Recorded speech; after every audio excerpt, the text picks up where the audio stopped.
Alex from Heavy New York here at the Hall of Heavy Metal History 2020. We are here with Geoff Tate. Thank you so much for your time.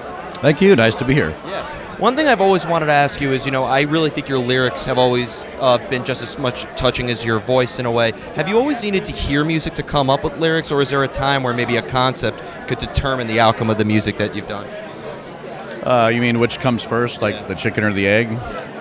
There's no one way to do it. It's happened a number of different ways for me. Sometimes it's a word, sometimes it's a phrase, sometimes it's a melody, sometimes it's a rhythm, sometimes it's a conversation with the friends that just clicks with you, Sometimes it's a visual, something you see and sets you off, Between Queensryche and your solo stuff and everything you've done, is the mind frame a little bit different, or is there like a usual method behind the madness that applies to all the projects you're in?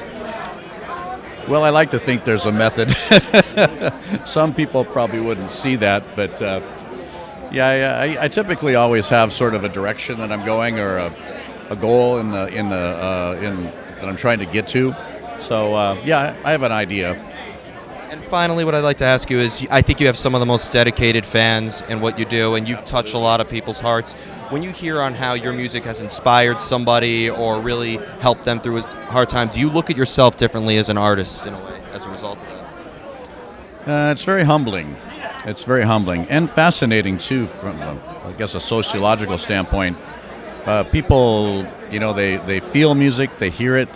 We all hear it differently. We all experience it differently, and people oftentimes apply music to certain parts of their life or certain times of their life. So what I meant by it oftentimes is different than the way people take it, But I like that about music. It can be interpreted a number of different ways, Well, Geoff Tate, thank you so much for your time today.